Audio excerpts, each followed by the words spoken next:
പ്രിയ സുഹൃത്തുക്കളെ, പല social media ഹാൻഡിലുകളും മുഖ്യധാര മാധ്യമങ്ങളും ഒക്കെ ഇപ്പോ കൊണ്ടുപിടിച്ച ശ്രമം നടത്തുകയാണ്. അതായത് UAE കാലം അവസാനിച്ചു എന്ന് വരുത്തി തീർക്കാൻ വേണ്ടിയുള്ള ശ്രമം നടക്കുന്നുണ്ട് പലരും. പക്ഷേ നമ്മളിവിടെ ജീവിക്കുന്ന ആൾക്കാർ 10-20 വർഷമായിട്ട് ജീവിക്കുന്ന ആൾക്കാരാണ്.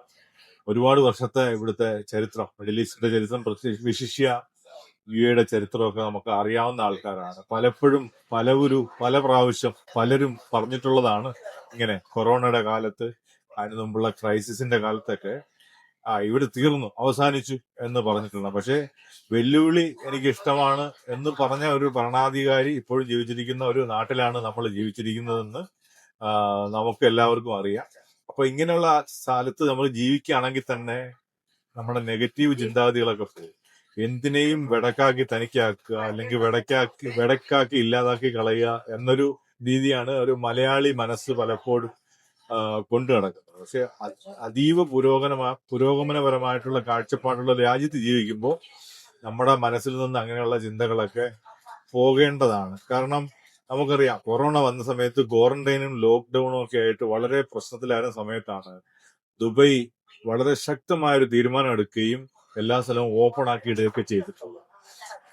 അന്ന് ദുബൈ അത് ഓപ്പൺ ആയിട്ടില്ലെങ്കിൽ ലോകം തന്നെ ഓപ്പൺ ആവില്ലായിരുന്നു. അത്ര പെട്ടെന്ന് തന്നെ ലോകം പഴയതുപോലെ തിരിച്ചു വരില്ലായിരുന്നു. പക്ഷേ ദുബൈ ലോകത്തിന് മാതൃകയാണ്. പല രാജ്യങ്ങൾക്കും ശക്തി കൊടുത്തത്, പ്രതിസന്ധി ഘട്ടങ്ങളിൽ പിടിച്ചു നിൽക്കാൻ പ്രേരിപ്പിച്ചത് ദുബൈയുടെ ആ തീരുമാനമായിരുന്നു. അപ്പോ മുമ്പും പറയലുണ്ട്, ടൈപ്പി സെന്ററിനെ കുറിച്ചൊക്കെ പറയും. നമ്മൾ ടൈപ്പി സെന്റർ ഒക്കെ നടത്തുന്ന ആൾക്കാർ പറയും അവസാനിച്ചു കഴിഞ്ഞു എന്ന് പറയും. ടാക്സിക്കാർ പറയും ടാക്സി അവസാനിച്ചു. എന്തെങ്കിലുമൊക്കെ ഒരു പുതിയ മാറ്റങ്ങൾ സമൂഹത്തിൽ വരുമ്പോ, പുതിയൊരു അപ്ഡേഷൻ വരുമ്പോ പൊതുവെ ആൾക്കാർ പറയുന്നൊരു വർത്താനമാണ് കഴിഞ്ഞ് തീർന്നു. മറ്റേ ക്രൈസിസിന്റെ സമയത്തൊക്കെ പല മലയാളികളൊക്കെ പറയുന്ന കേട്ടിട്ടുണ്ട്, ഇങ്ങെന്തിനാ ഇവിടെ മെട്രോ ഉണ്ടാക്കുന്നത്, മെട്രോ ഒക്കെ കഴിഞ്ഞില്ലേ, ഇവിടെ ദുബൈ കഴിഞ്ഞില്ലേ നോക്ക്. ഇപ്പൊ ആ പറഞ്ഞവന്മാരൊക്കെ മെട്രോ ഇല്ല അങ്ങോട്ടും ഇങ്ങോട്ടും നോൽക്കാലിൽ അടിച്ചു പോകുന്നത്.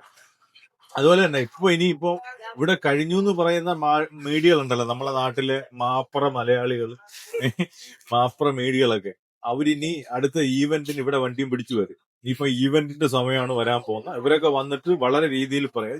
ഇതിന്റെ പ്രത്യേകത എന്ന് പറഞ്ഞാൽ ഇപ്പൊ ഈ വളരെ നെഗറ്റീവായിട്ട് പറയുന്ന ഈ ആൾക്കാരുണ്ടല്ലോ, അവർക്ക് ഇതിന്റെ ഓപ്പോസിറ്റ് സംഭവിക്കുമ്പോൾ അതിന്റെ ഭാഗമാക്കുകയും മാത്രമല്ല, അവരിത് പറഞ്ഞതായിട്ട് തന്നെ അവർക്ക് ഓർമ്മ ഉണ്ടാവൂല.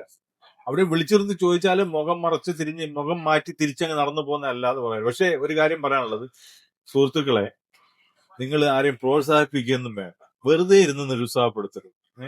മനുഷ്യർ ജീവിക്കുന്നവർ ജീവിച്ചോട്ടെ, ചെയ്യുന്നവർ ചെയ്തോട്ടെ, വളരുന്നവർ വളർന്നോട്ടെ. ഇതെന്തിനാണ് പിറവെ നടന്നത് ശരിയാവൂല, അത് നല്ല